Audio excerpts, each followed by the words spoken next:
Welcome, welcome, welcome. Today we have an amazing guest, Mr. Jonathan McKinney. But before we get into today's conversation, for those who are here with us, I want to ask you please to go ahead and share this broadcast with your network. Uh, you will get something from this conversation today, but we don't want you to keep it to yourself. We want you to share with your network. For those who are here for the first time, my name is Dr. Richard A. Cross, and I'm the founder of the Black Male Impact. So the platform was created to highlight Black men who are making a meaningful difference in their communities, institutions, and professions. So I'm going to share just a little about Mr. McKinney, and then I'm going to have him share with you more about himself before we get into the conversation today. But again, being that you're here with us, please go ahead and share this broadcast with your network. So Mr. McKinney has always been an activist at heart. His upbringing reveals a profound commitment to social justice and activism, leading him to become a dedicated community leader, a community organizer, sorry. For over 3 decades, he has ardently advocated for fairness and justice.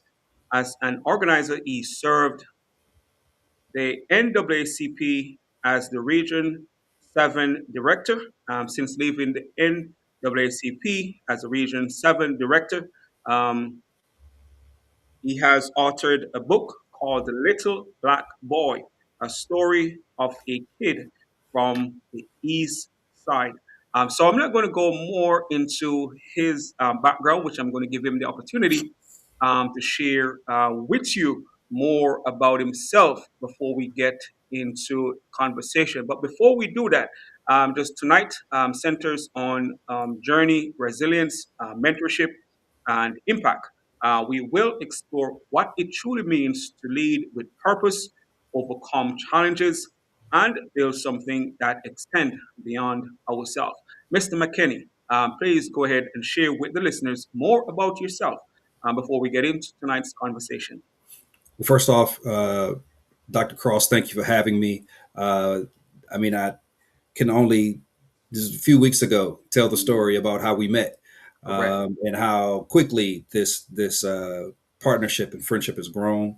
I admire the work that you're doing, and I'm glad to be here, and I'm glad to be a part of your journey and your story.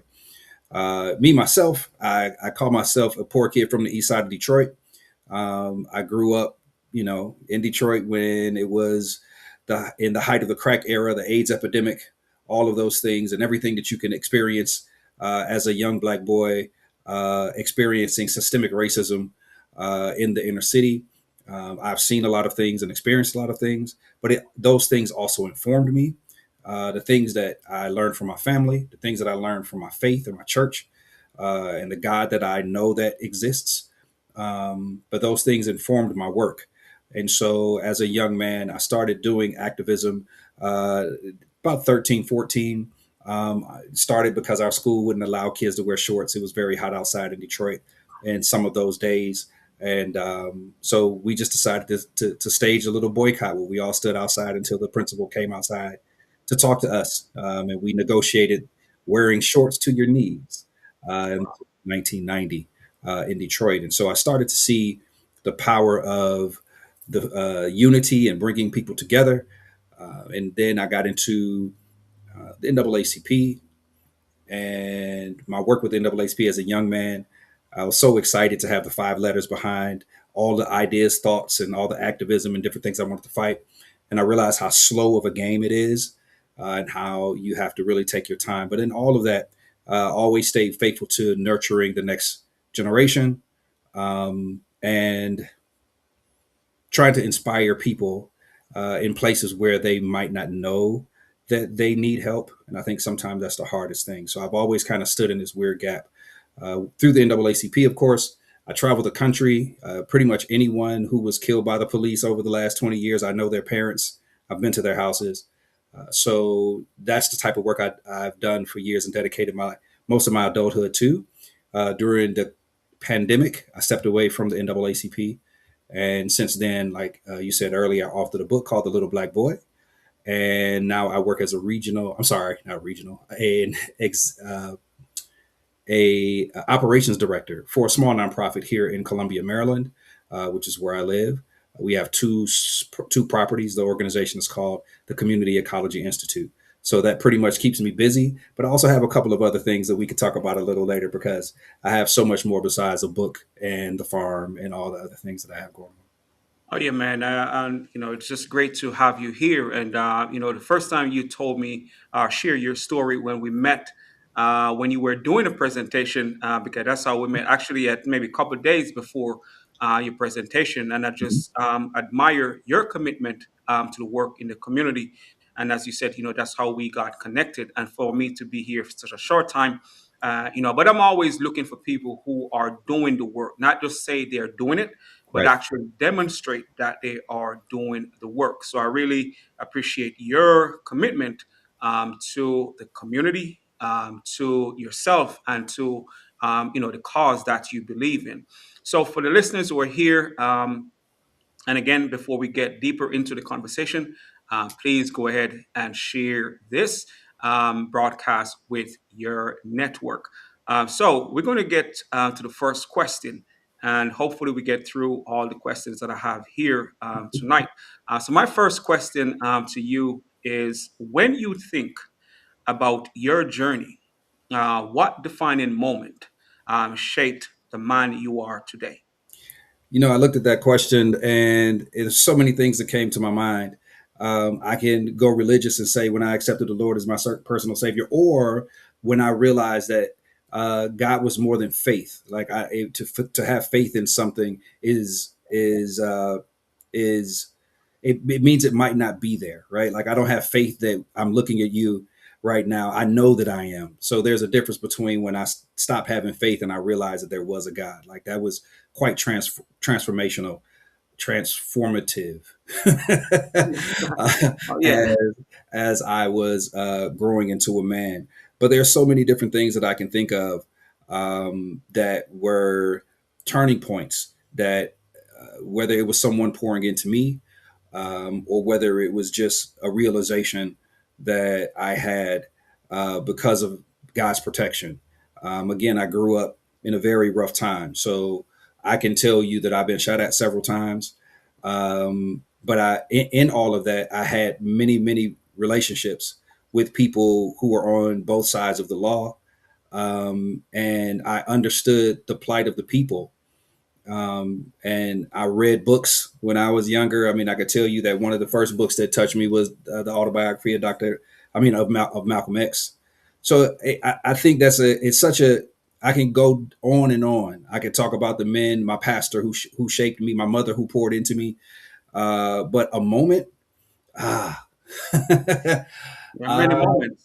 yeah, a moment. Maybe when I was 12 and my mother left her husband, and I realized I had to be the man of the house, and how my mentality just kind of had to change from being a bright-eyed, excited young kid to realizing that I had to make sure that my brothers got back and forth to school.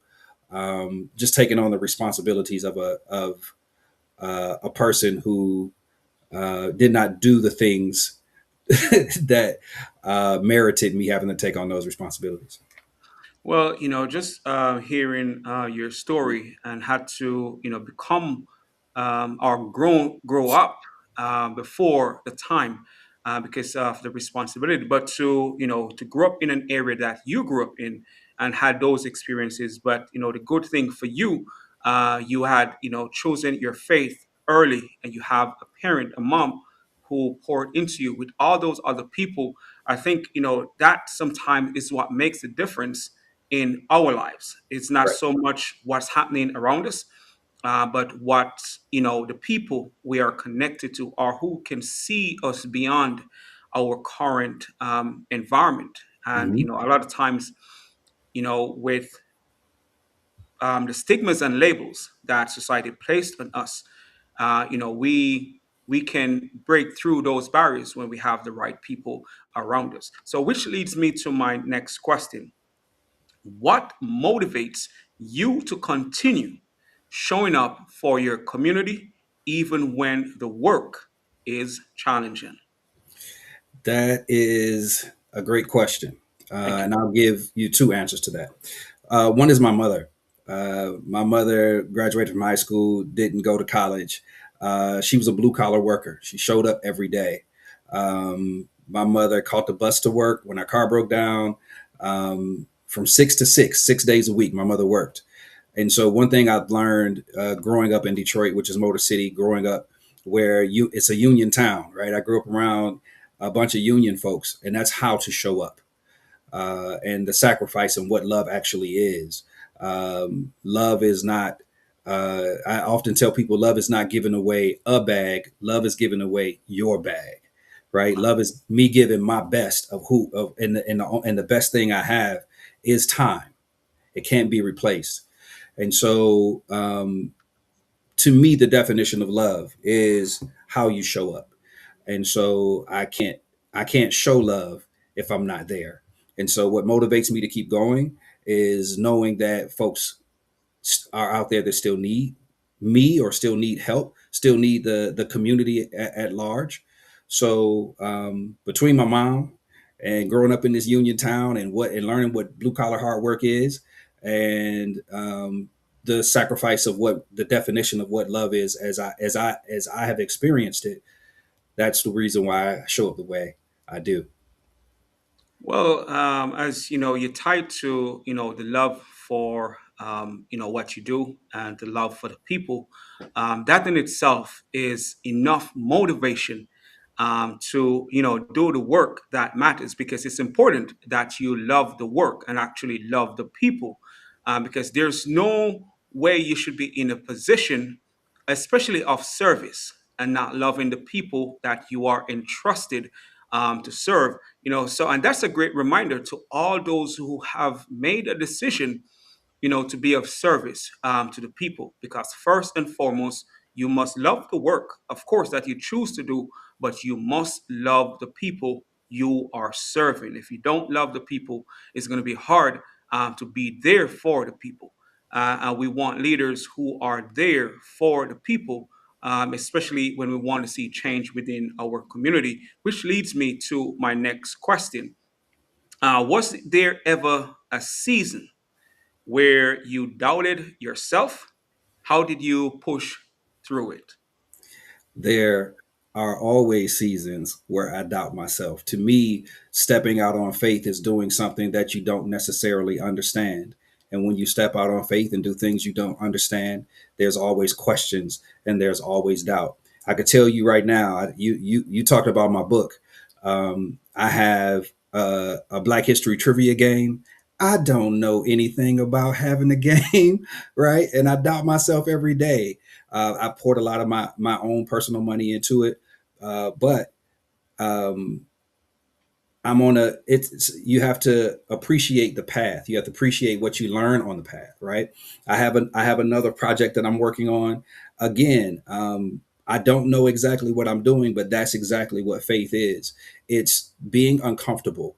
It's I often say what growth is. Growth is breaking the ground to plant a seed. The seed has to break again. The ground has to break again, and then the branches break open over and over again as fruit begins to flourish. So we have to make sure that being uncomfortable is okay with us. And when we have those doubts, that's when God tends to step in, right? When we're not when we understand that we don't have the power to do it on our own. And so it strengthens your faith and it helps you learn. Because I have a T-shirt that I made that says, "I don't lose. I either win." Not I didn't make it. I have it. I don't lose. I either win or I learn. Well, as you state, yes, we're going to have challenges. That's just a part of human nature. But you said something that is really important, and it's a great reminder to all of us that we have to become comfortable with those challenges. And as you mentioned, that you have faith in yourself and in what you're doing, But as you talk about, the book and the trivia that you created, right? And a lot of times, for some of us, we are afraid to venture into new territory. We do have the desire. We do want to, create things. But what would you say to someone, being that you didn't have the knowledge, but you decided to learn to create something that, you wanted to do, but you didn't have prior knowledge? What would you say to someone that's listening right now that, have this a great idea and want to venture into it? Just do it. I mean, the bottom line is, um, I have a good friend who bought a laundromat recently. She's never been a laundromat owner. Her goal is to open a laundromat, and while people are washing clothes, she wants a learning center in the laundromat. So while people are washing, they could take a class. While they're drying, they could take a class, right? And so she brought this laundromat. It's an hour from where she lives. She doesn't know how to fix dryers. She doesn't know anything about the business, right? But she's opened this laundromat. She stood it up, and she's doing the work. So I have this thing where I kind of mess with her, and I tell her that she's walking on water, right? And that's when you keep moving forward, and then you look down, and all of a sudden you're running a laundromat. In her instance, right? When I've never, the one book that I have is the only book that I've ever written. I'm working on some new stuff now, but I got to the point where I just kept moving forward, and when I got done writing, I didn't know what to do next, and the path was lit for me, right? With the current project that I'm working on, sometimes I do not know. I have everything I need. I have it where it needs to be, and I wait for the creator to send me the right person to take me to the next level, right? Or to answer a question that I didn't even know that I had. And so just do it. That's the whole thing. The creator tells you to do things and he gives you how to start it. The creator may not give you how to end it. And so if you could just get on the path, then you'll learn, and your faith will strengthen, and you'll get to your goal. It may not be quick, but you'll learn along the way. Well, man, that is so important. Just do it. And sometimes, we just need to take that first step because the people that we need to connect with is out there somewhere. But if we don't move towards that person or move towards the goal, we may not connect with the person that we are supposed to connect with. Right. But as you share the story, with your friend, and sometimes, that's what we got to do. We have the desire, we also, and I think I've heard you share the story before. I think the lady, she was a teacher. Mm-hmm. Yes, so she take her teaching in the environment, and Right. sometimes we can have the desire, but we can still transfer what we normally do in those spaces just in a more creative way. We don't have to wait until we find all the answers, but we have to move towards the thing that we want to do, and don't worry about failure because a lot of times what we do worry about is failure or the opinions of people. We have Right. to get that out of the way if we're going to pursue the things that we want in life and be able to make our contribution to society and to our, give our ideas and perspective and insights to our community. Which leads me to my next question. What does leadership mean to you beyond titles and positions?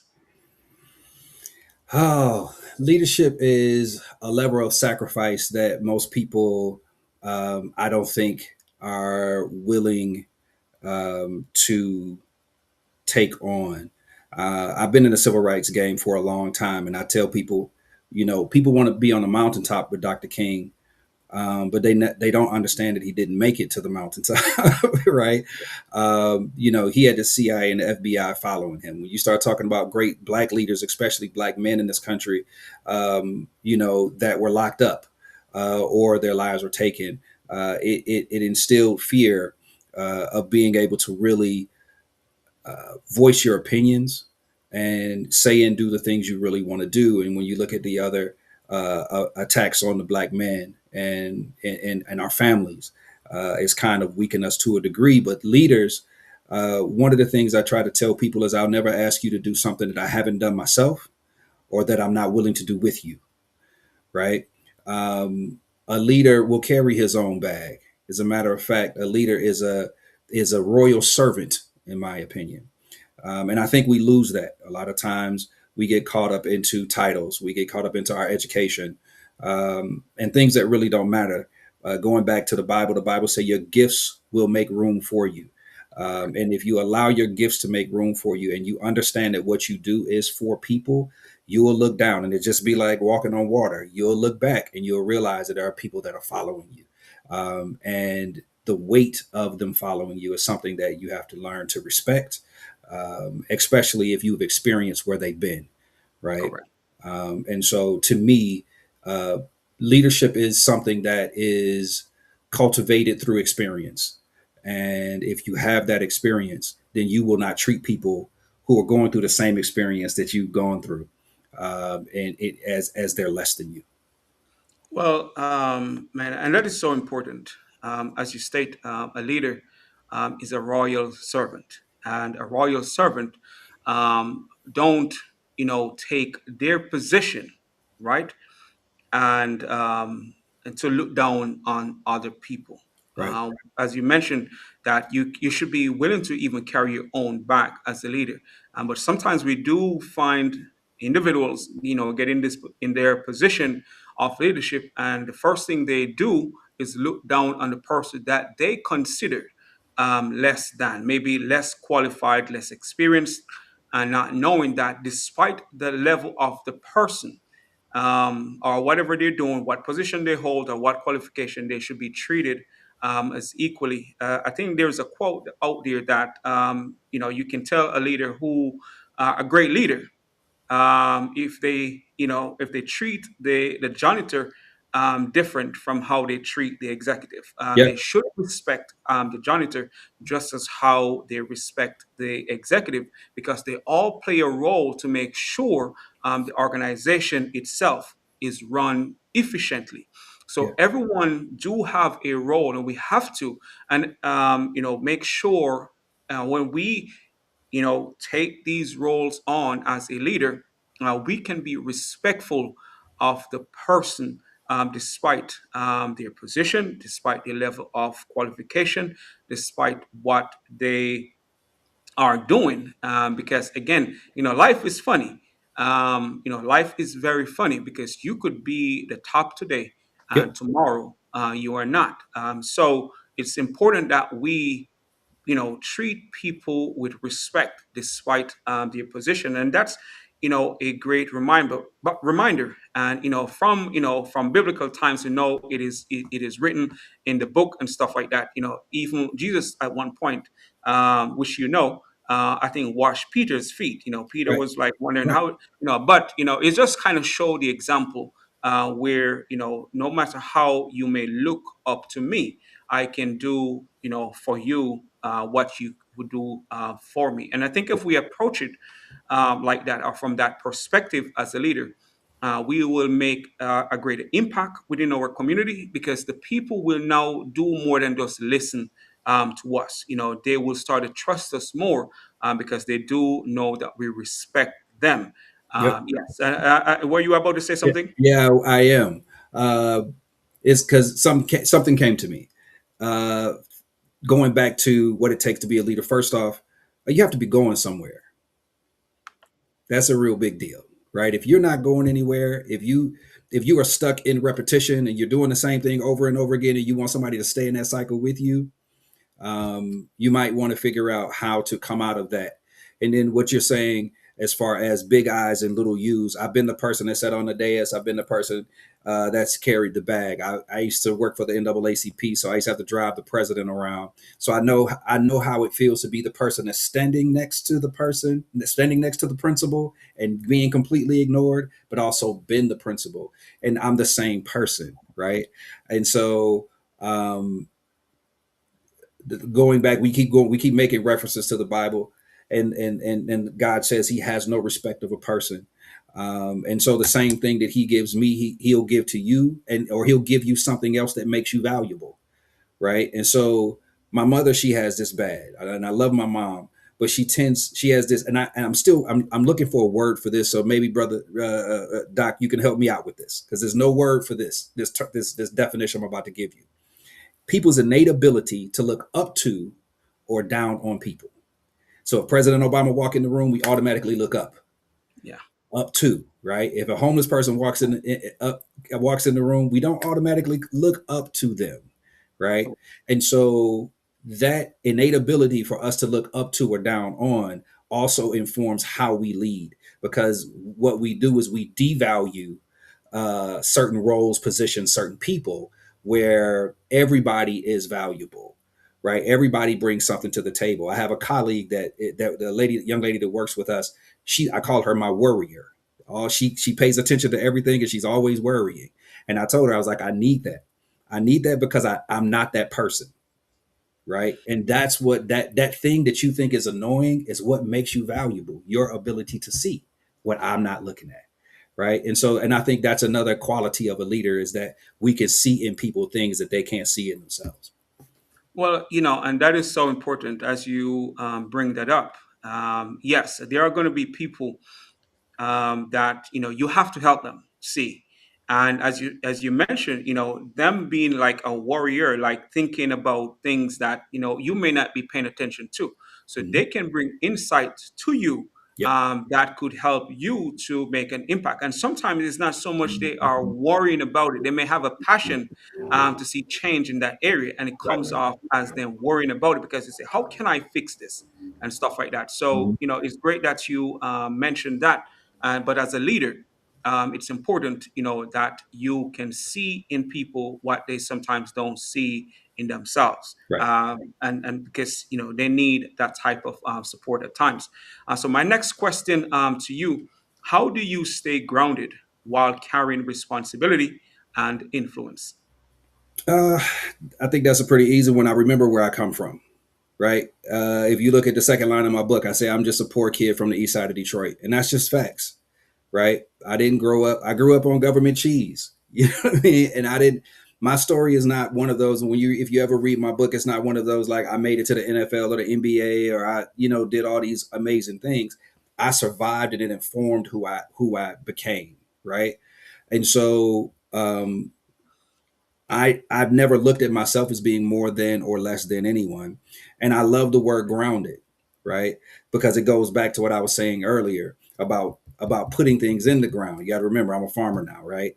And so I often tell people, the potential of an apple seed is not just a tree; it's a full forest, right? But that seed's potential, it's just a meager seed when it's sitting in your hand, and all I want to be is a meager seed, right? I don't want you to understand my potential all the time. I want to surprise you with my potential sometimes. And so I try to just stay in my lane. I try to make sure that I focus on the things that I know that God has for me. Because if I tell people, if you introduce yourself to the Lord at any given time, the first person God gets you to know is you. And so when you see how messed up or dirty or human you are, right, you stop looking up to or down on other people. You start looking at people and valuing them for who they are, their experiences, and what they bring to the table. And that's a perspective that we all can take from, as you say, value people. But as it comes to when meeting these people where they are, right? Have you ever with those different positions that you have played, Mhm. where you have served, right? Do you ever have someone come up to you and ask you, man, how did you get into this position? And and what do I need to do to be, here, being that, knowing where you start, knowing you. Right. If someone should have come to you, and how do you, share with that person who may not see themselves or even show up as the person for that type of role? How do you, guide that person? The main thing I tell people is to show up, right? There is nothing more precious than time, and your presence in a space. And so what you learn and what you give in that space um, again opens the door for you to surprise not just people but surprise yourself. If I can tell you how to get to where you want to go, I will also say you might want to find you a mentor or mentors, right? Because mentors see in you things that you may not be able to see in yourself. They see potential, right? I've been around some great men, some absolutely amazing folks, and I cannot believe that God has allowed me to be around them. And the things that they poured into me, that I wasn't expecting. Like I had a judge once say that I reminded him of him. Wow. You're a judge, right? I'm a guy who just I realize the power of presence. That's all. I show up, right? And so if I can give anything, it's just the power of presence. And showing up is a real big deal. I tell people if Christmas time comes and you come with arm full of gifts, it's that's cool. But if you just show up, your presence is enough. And so showing up is a big deal.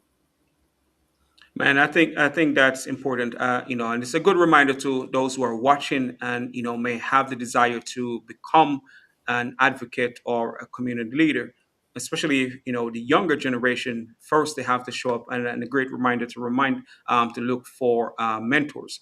So my next question to you is: what lesson did adversity teach you that success never could? Instant success doesn't necessarily teach lessons. You have to have failures in your life to grow. It's just a part of. It's literally just a part of growth.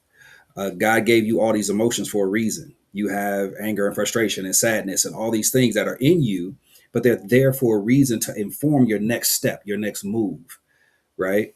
So um, when you start talking about adversity, I can go through my life. I can go through working for the NAACP and thinking that I was safe around Black folks and realizing that I wasn't, right? I can talk about where I work today and how code switching is a thing that I'm trying not to do. Like it's life is a constant pressure, and even if you take the focus off yourself and you look at the world, it's constant pressure and adversity, is friction that you're fighting through. But it's that friction that turns a piece of sand into a pearl, right? It's that friction that turns stone into a diamond, right? And so that adversity, that breakage, those things are the greatest lessons you can learn, leading to success, and it helps inform you. It helps inform your leadership.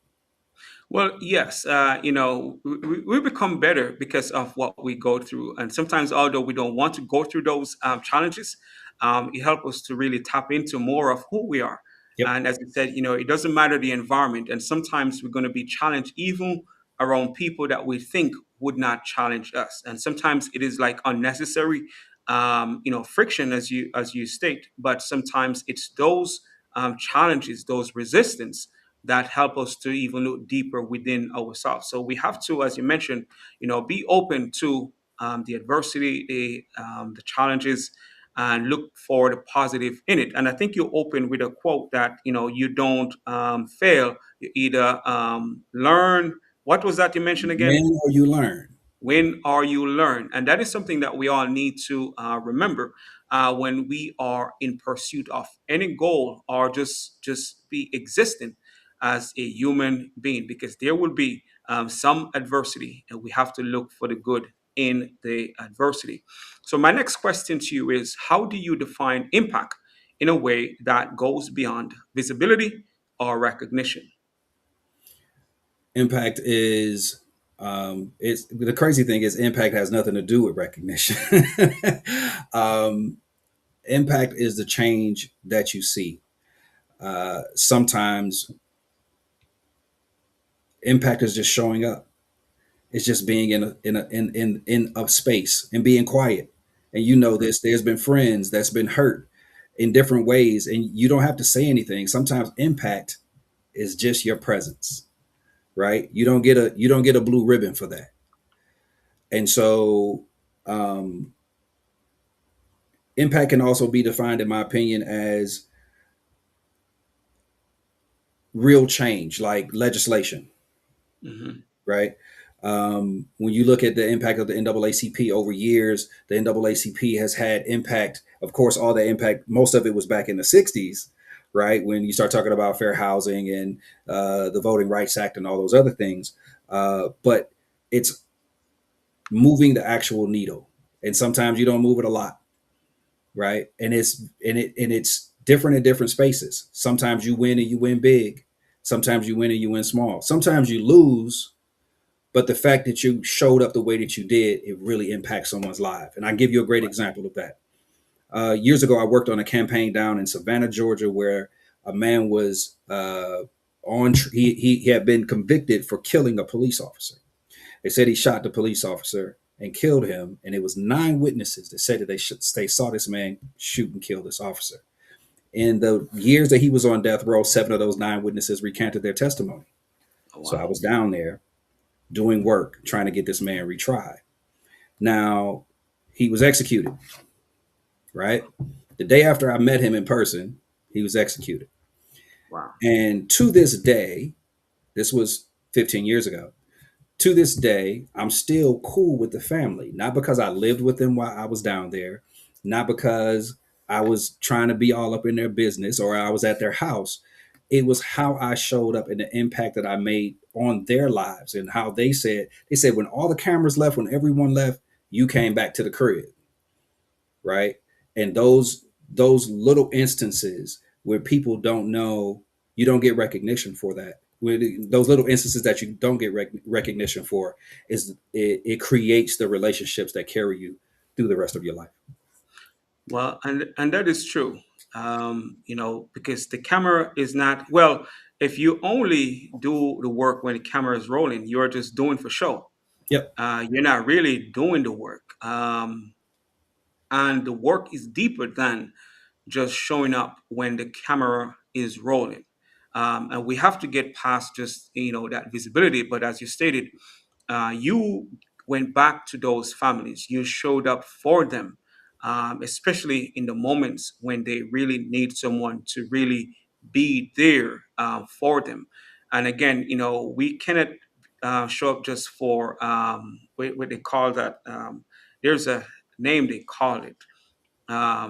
Just it's like a theater. They're just out there playing a Hmm. role, but not really serving. They just want to be captured on camera for everything that they do. As that they were talking about these people who are helping homeless people, but every time they go and give them something, they be capturing it on and then Oh sharing yeah. it. And then we hear of some people who have done so much Yep. and we have never seen a picture. They may have taken the picture, they may have it, but you have never seen the picture. And that's, those people going to really, um, remember the help Hmm. or the service that that person provide. And as you talk about a story that came to mind, there was a guy, he was super successful, rich, but he felt as if something was missing. And he heard of some kids that need wheelchair, Hmm. and he went ahead and said, you know what, that's what I want to do with the money, because he had all the money that he can spend maybe for 5 lifetime or even more. And he said, but I still feel there's a void. I want to go and serve. And he went and bought wheelchairs. And one of the kid, when he was leaving, right, said, sir, I just want to take one more look at you. And the guy said, why you want to see me again? And he said, man, if I get to heaven, I want to know you. And he said, man, that was the moment he feel as if he mattered. This guy have Right. all the money there is.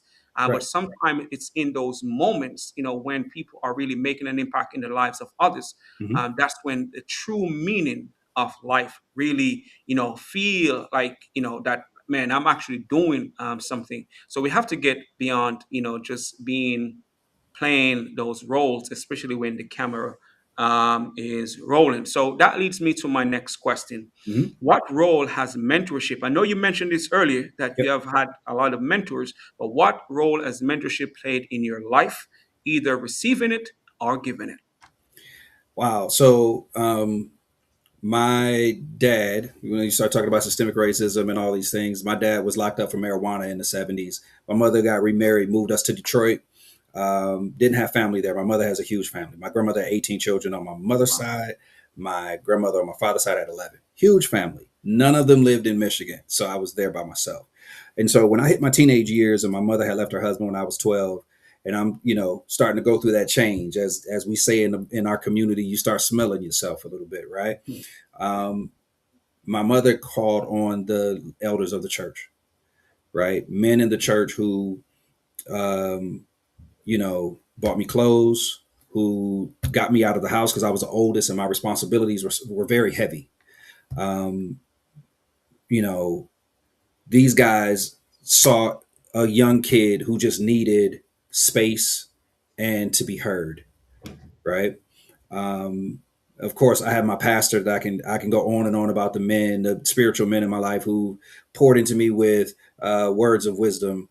But I can also say, like in the NAACP, I was able to meet a man named Jerome Reed, and I could say that Jerome Reed and Reverend Julius Caesar Hope is his name, or was his name. God rest his soul.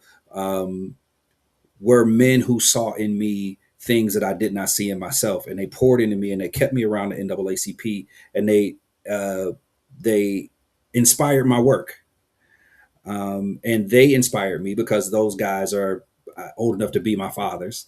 They inspired me to make sure I look back when I got into my 30s and made sure that I had somebody that was 10 years younger than me, learning what I learned. My One of my mentors said one time in NAACP, he said, when I was a young man in the NAACP, I wanted the older folks to die and get out of the way so we could do the work of the NAACP. He said, and while we were waiting for them to die, now we done got old and y'all want us to die, right? And so I took that on as I want to make sure that I pour enough into the next generation of advocates, that they don't want me to get out of the way. They look at me as someone that they can call on, lean on, and understand that I have experience that you don't have, although you may have knowledge that I don't. And Right. so mentorship still works both ways in my life. I try to pour into as many young people as I can. I just left before I jumped on here. I just left about 8 students at my farm, 8 high school students at my farm. But I also definitely lean into the voices and the knowledge of brothers like yourself, and brothers like, and Dr. Reed, and my former pastors and different people who have poured into me.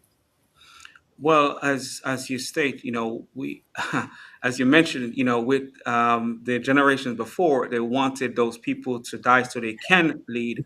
But you said something that is really valuable, to make sure we are pouring so much in the next generation. They want us around, so they can still continue to soak up the knowledge and the experience. And that is something that we have to be intentional about. Right. The intergenerational piece is somewhat missing, where we don't have a lot of older people pouring into the younger generation. That's That's just generational. from my observation. Yeah. However, Well, think about it. Like I said, my dad was locked up, yeah, right? Nobody taught my dad what to do. He wasn't around his family enough to teach me how to be a family man, yeah, right? And so generationally, the system was set up to dismantle the black family and to remove us. And so we're defining and redefining who we are in the family, who we are in the professional space, because we are still trying to gain trust. We still want our voices heard, and our culture recognized, right? And so, mentorship plays a big part in that. And it's crazy because I always thought that I would only be mentoring black people and black kids, and now in the space that I'm in, it's so vast and wide open. Um, and it just kind of surprises me how young people, like even with my hearts, I had a class last week where I made some hearts with some middle school kids, oh wow, and when I explained to them what they are, 3 of the kids made the hearts and gave them to me. wow, Right? man, They that's understood it, right? And oh yeah, so those are the types of things where you try to teach people, like, I make this because I like it, but I give it away because giving away what I like and what I made and what I love, that's real sacrifice. That's real love.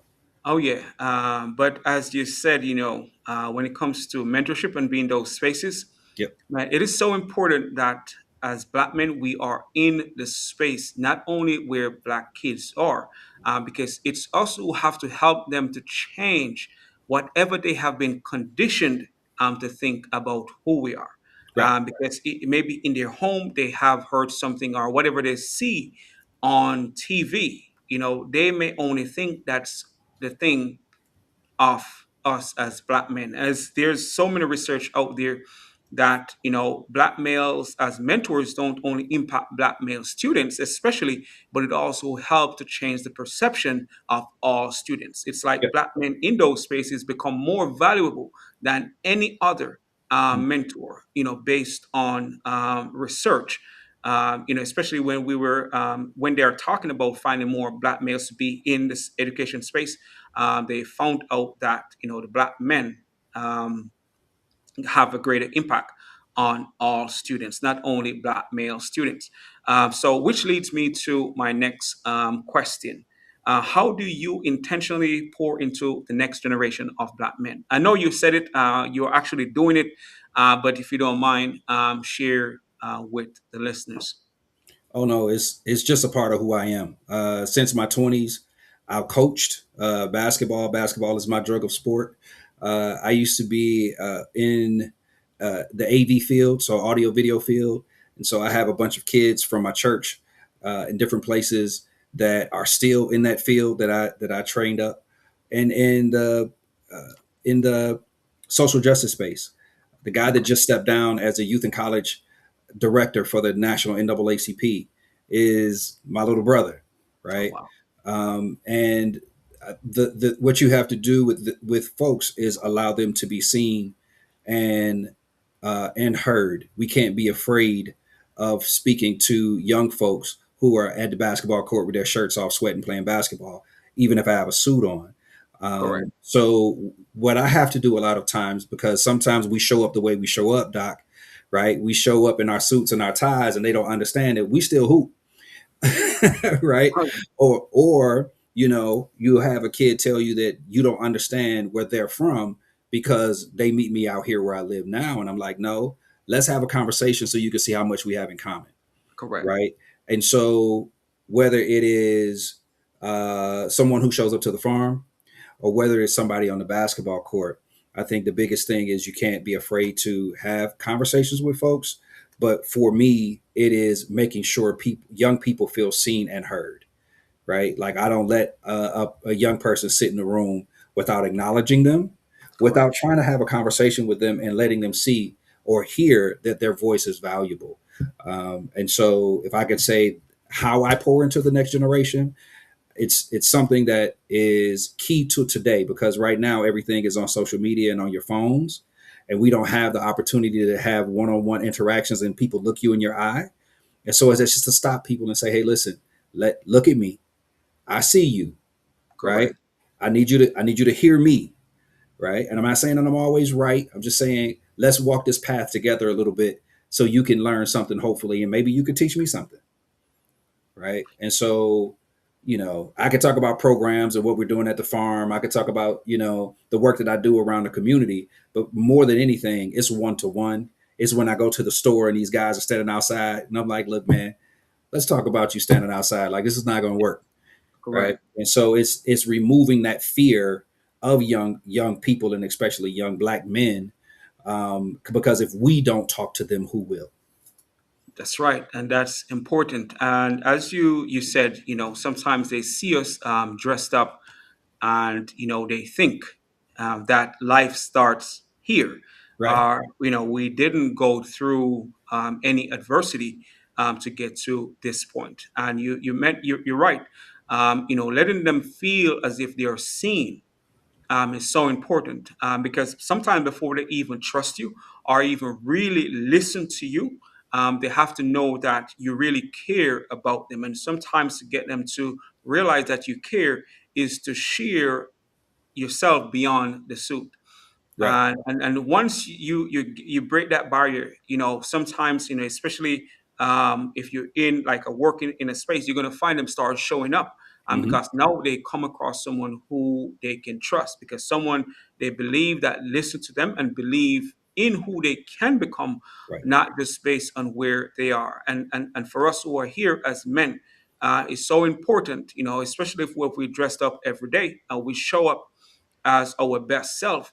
It's good to make those connections and let the young people feel seen. Yes, we're going to have a standard that we want them to step into, but it's important that we let them know that we care about them. And that's a great reminder for all of us, to make those connections and let the stories, where we start, be a benchmark to some extent, to make the connection with those we, especially when we're entrusted to serve in that area.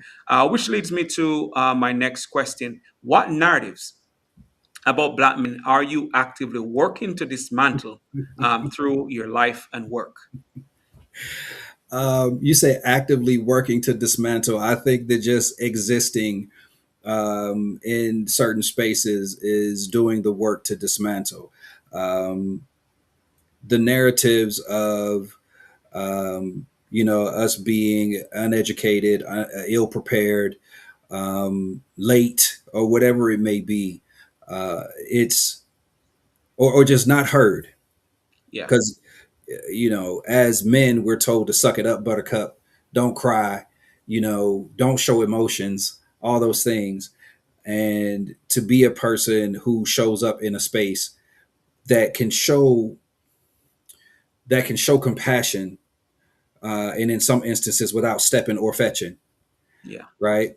Like to be sincerely myself and unapologetically myself.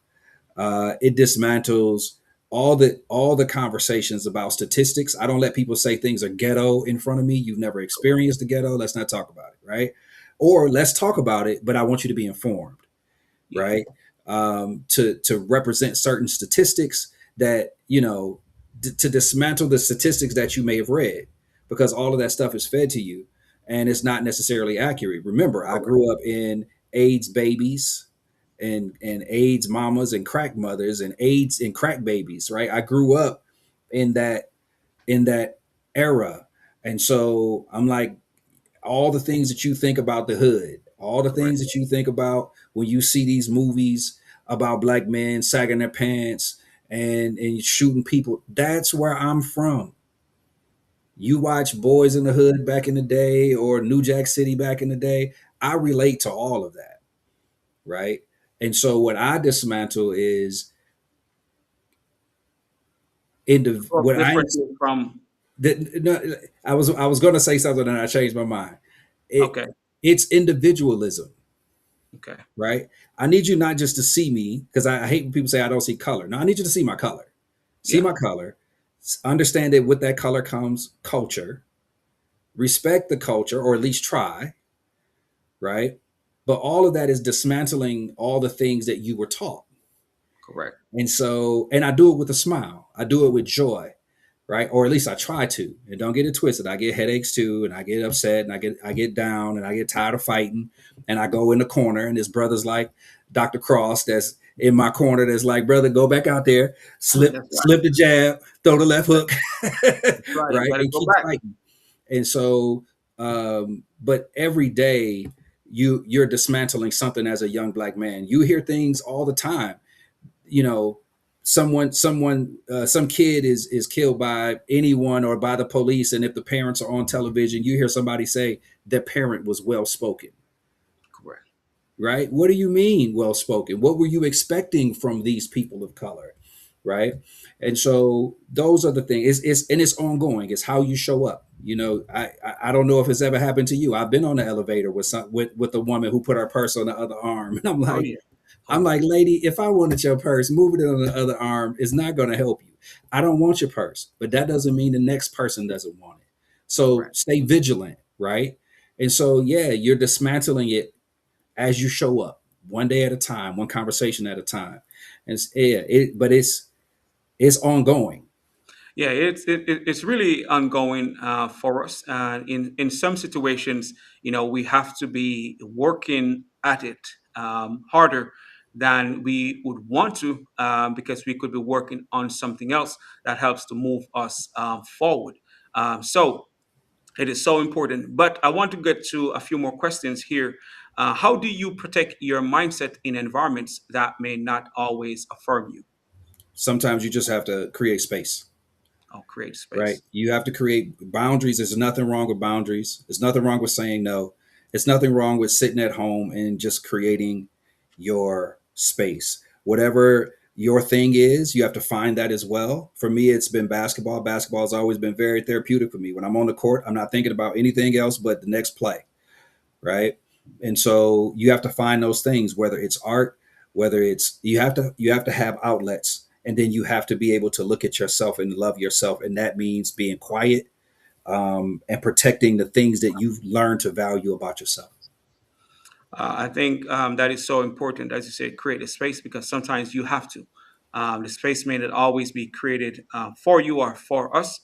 So it's important that we create the space, especially to protect our mindset in those spaces that can sometimes, cause us to be thinking negatively, or, just keep on showing the labels and statistics only. So, what habits or disciplines have been critical to your growth and transformation? Honestly, prayer. Again, creating that space of being quiet. I write a lot. Okay, So I'm not going to say journaling, but I definitely writing is one of my outlets. And believe it or not, community service. Like it is a discipline for me. It is something that I love to do. I also believe that your body is your temple and you have to take care of it. You have to correct. learn to listen to your body.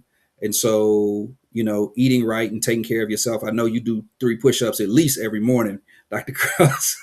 Oh, yeah, 120. Right. 120. So, making sure you are taking care of yourself. What they say on the airplane when you get on, for those of you who have never flown, they tell you put your seatbelt on first, Yeah, right? You have to take care of yourself first. And those are habits. That's discipline. It's taking care of yourself. Discipline is the things and habits are the things that you do when no one is watching, correct. right? Dr. Cross, you just said you do 120 every day. No one's Every day. watching.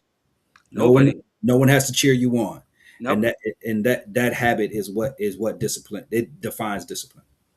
Oh yeah, man, and as you say, we got to take care of ourselves, and it's important to do those things that are beneficial to us, that we find as important, and do them when no one is watching. And if we can't, then we're not going to become the best that we can be, and we're not be able to serve in the best way that we can serve. Because some of the things that needs to be done, it will be what help us to be as effective as we want to be in the spaces that we are in. So, my next question to you: how do you handle setbacks or criticism while maintaining your vision? I mean, everybody has an opinion. Tupac said it best: "Only God can judge me." Right. Right, that's right. But you have to. There's a quote, and I can't remember it, but it goes. It's something like, "Don't allow people with no vision to criticize. Basically, to criticize what you're trying to do." Correct. Right. They ain't going nowhere, so why am I going to let them tell me You where know what to I go? mean? I'm a hooper. And what I realized growing up when I was a kid, when I was a teenager, I was really good. So when I was a teenager, I used to hoop with the adults. And when I became an adult, those adults were still playing basketball in the same place, but I had grown past that. And it was just because, and people talked. Everybody had something to say. You think you're too good. Even in my family, I deal with that. I don't live at home anymore. When I go to Detroit, I don't eat the food that I used to eat. I don't do the things that I used to do. And so now I'm better than. And I'm like, no, I've grown and I'm different. And so don't take on the responsibility of of the criticism of people who just haven't moved, Correct, right? correct. Or Oh they're yeah. afraid to move. Oh yeah, man. We cannot, let those who refuse to grow make you think your growth is something bad. And a lot of us sometimes do feel guilty Yep. because we know people, and that's something that I had to get past myself. Stop feeling guilty for my growth, and Hmm. because we should, how the caterpillar is going to become a butterfly. You're not Right. supposed to be a caterpillar all your life. Right. You need to grow and become the best you. Show the greatness to the world, show your beauty to the world. And if we allow the opinions of people, we will continue or remain a caterpillar Right. when we Right. Right. have a butterfly in us, to show our greatness, our beauty to the world.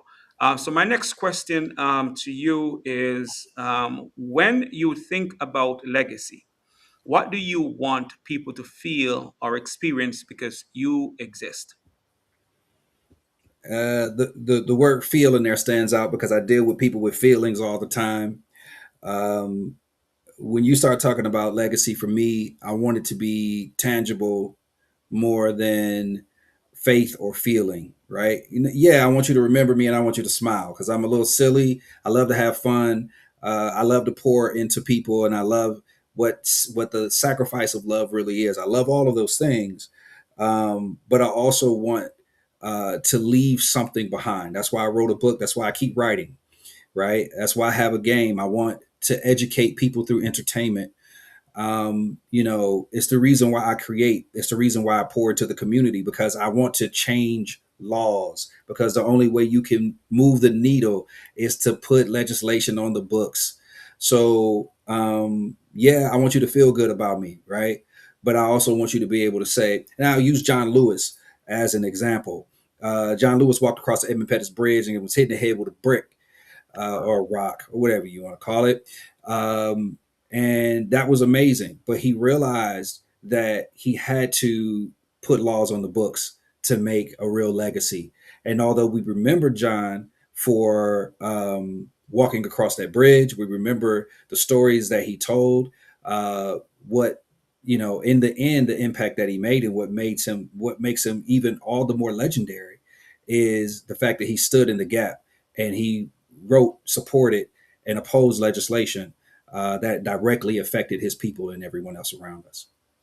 Man, and I think, man, that is so important. Not just what people feel because of who you are or what you do, but something tangible that lives way beyond yourself, that they can pass on tangible things. And I think that is so important, and as you say, writing the books, because some of the things that we read today that empower us is because of what someone else have written, for us to tap into or have some understanding of ourselves and what we are capable of. But before I get to my final question, where can the listeners find you, find your book, find your work, and support the work that you're doing, if you don't mind?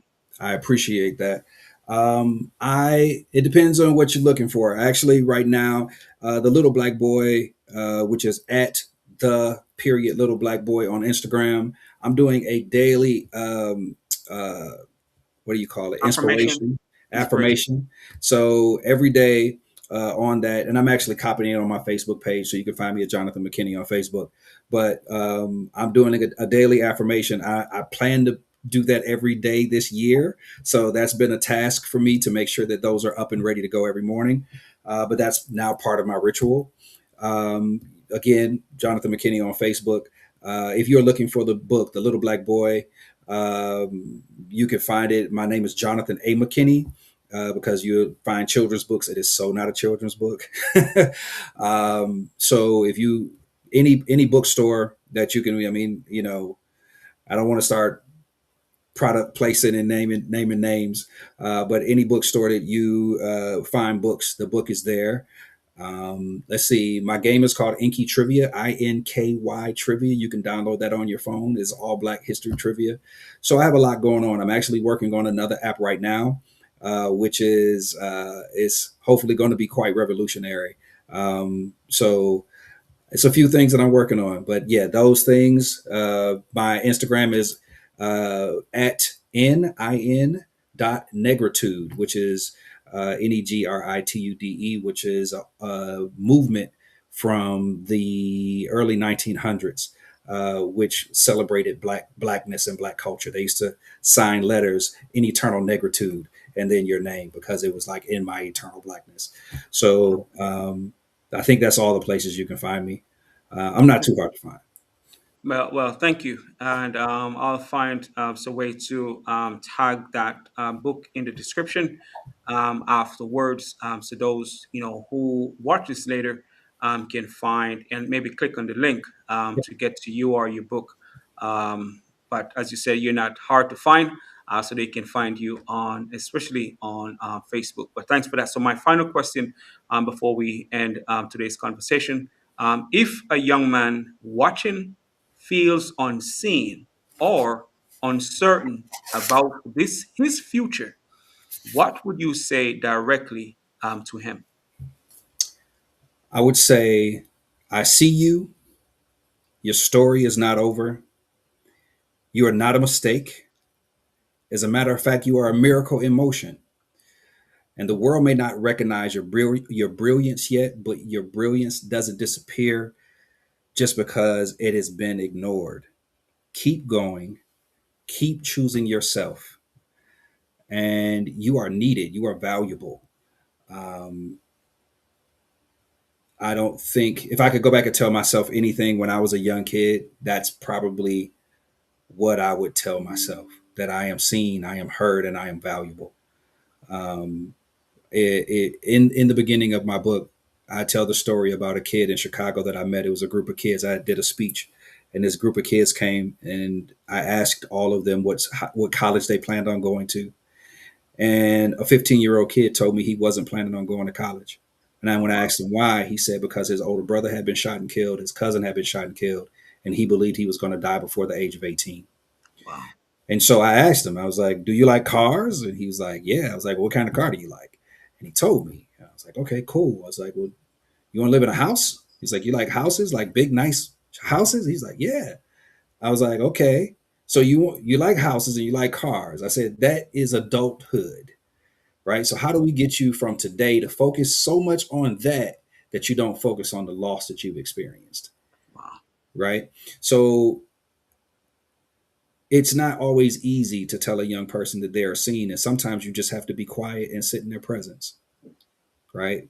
But if I had to tell a young person anything, is that you are seen. Your current state doesn't define um, where you're going. Don't let it, right? And keep growing, because you're valuable, and you don't have to wait until you are an adult to follow your dreams. If you want to do something, do it today. Start a business. So those are the types of things that I would say. Like, I am that young black dude. Whether you great. start talking, whether you say college educated or not, whether you say hardworking or lucky, right? I am the person who can sit here and tell you that you can make it, that you can be respected. Um, you may not be a millionaire, right? But you'll have peace that you can't understand right now, right? So keep moving forward, because God loves you and other people love you, and you're worth it. And what you just shared to the the young black men. It is so important, to let them know that they are valuable, that they are worthy, that they're a miracle. And despite their current situation, that's not where they'll be if they start to believe differently or look beyond their current situation. But as that story you share with the young man who have seen all the people around him died before 18, it's easy, so it's good that you were able to, make that intervention to look beyond his current situation, because for him to see the possibility, now the things that he do may be different. Right, So he can actually, because now that picture is in his mind. right. So once that picture is there, what I need to do to, make that happen? So that's a great story. And so there are so many comments here that I don't get to share all. There were several from the Stillwater scripture, Black excellence at its finest. Great conversations. Conversations, young men, Black excellence, Black male impact, um, and also, and there are some others that I've put on the screen before. Knowing, keep growing because you're valuable, and that's a very important thing that we need to share with our young men. And I think them hearing that it can make a difference, and that from Natalie in 9I. So, for the listeners who are here, I just want to say thanks to all those who have tuned in to tonight's broadcast. I really appreciate your time. So, as we come to the close, I want to really bring this conversation to close. I want to leave us with this thought as we leave tonight's conversation. Leadership is not measured by titles or recognition. It is measured by the lives we influence, um, the doors we open, and the opportunities we create for those who come after us. Conversation like this remind us that every journey carries lessons, every challenge carries growth, every leader has the ability to inspire transformation in someone else. This is what the Black Male Impact is about: amplifying voices, sharing wisdom, and building a legacy that strengthens our communities and empowers the next generation. Thank you for joining us tonight. We appreciate your time, your insight, and your commitment to making a difference. And that's what we're going to continue to do. And again, I just want to say thanks to Mr. McKinney for joining us today to be a part of the conversation. And for the listeners, I just want to say thanks. And I'm looking forward to our next conversation. The Black Male Impact is where positive changes are inspired. Thank you all. And I'm looking forward to our next conversation.